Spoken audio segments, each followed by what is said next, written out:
pada bab 4 ini, saya akan membahas tentang konsep manajemen pendidikan tingkat sekolah dasar. Yang pertama yaitu pengertian manajemen sekolah dasar. Sekolah dasar adalah sebuah organisasi sosial yang mempunyai tujuan yang telah ditetapkan. Tujuan utama sekolah dasar memberikan pendidikan yang berkualitas kepada peserta didik di sekolah dasar. Sekolah dasar memiliki staf sendiri yang merupakan sumber daya manusia yang dimiliki. Sekolah dasar juga memiliki sumber daya sendiri, yaitu terdiri dari finansial, material, dan fisik. Manajemen sekolah dasar merupakan kegiatan mengelola atau mengatur sekolah dasar. Dengan kata lain, manajemen sekolah dasar berarti penggunaan orang-orang dan sumber-sumber daya yang lain untuk mencapai tujuan sekolah dasar tersebut. Berikut adalah kerangka manajemen sekolah dasar.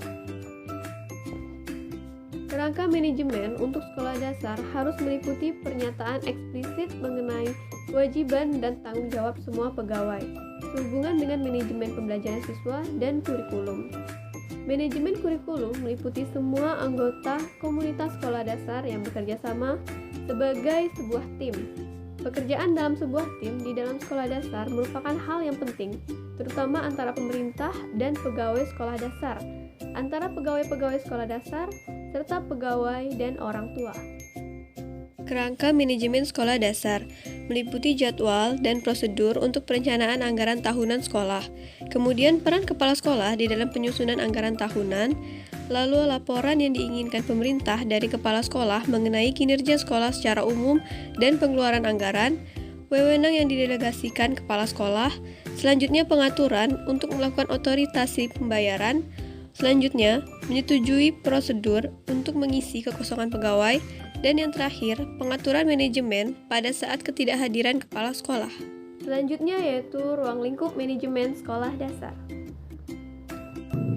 Ruang lingkup manajemen sekolah sangatlah luas yang meliputi elemen-elemen perencanaan, penganggaran, pengorganisasian, pengarahan, pengontrolan, pengordinasian, pembuatan keputusan, evaluasi, serta kegiatan-kegiatan dan program-program. Berikut adalah sekolah dasar yang efektif. Sekolah dasar yang efektif merupakan sekolah yang memenuhi kebutuhan yang diidentifikasi secara lokal dari sumber daya yang ada dan menjamin bahwa siswanya datang secara teratur dan memiliki hasil tes yang baik. Menurut definisi ini, sekolah dasar yang efektif lebih memfokuskan pada kualitas hasil daripada kualitas proses yang dilaksanakan menurut Marini tahun 2014 halaman 77. Sekolah akan efektif jika memiliki pemimpin yang kuat, keterlibatan orang tua di dalam proses yang dilakukan sekolah, bebas dari kontrol dan pengaturan eksternal yang berlebihan, memiliki guru-guru dengan kualitas tingkat tinggi, serta kepemimpinan yang kuat. Artinya sekolah memiliki misi akademis yang jelas, memiliki standar, dan menciptakan etos yang baik menurut Marini tahun 2014 halaman 77. Fokus manajemen sekolah dasar. Manajemen sekolah dasar merupakan proses di mana kepala sekolah dasar selaku administrator bersama atau melalui orang lain berupaya mencapai tujuan institusional sekolah dasar secara efisien. Fokus manajemen sekolah dasar adalah memberikan bekal kemampuan dasar kepada siswa untuk mengembangkan kehidupannya sebagai pribadi, anggota masyarakat, warga negara, dan anggota umat manusia, serta mempersiapkan siswa untuk mengikuti pendidikan menengah. Yang terakhir adalah penerapan. Untuk meningkatkan mutu lembaga pendidikan, ada 5 hal yang harus diterapkan menurut Baharudin tahun 2010 halaman 19, yaitu 1. Pengembangan dan perbaikan kurikulum berbasis kompetensi.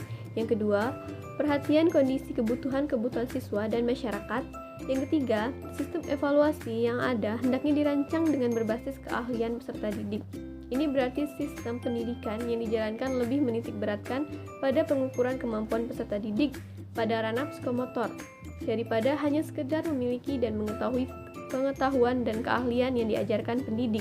Yang keempat, perbaikan sarana dan prasarana pendidikan, pengembangan dan ketersediaan bahan ajar, dan yang terakhir, menambah intensitas pelaksanaan pelatihan atau training bagi pendidik dan tenaga kependidikan.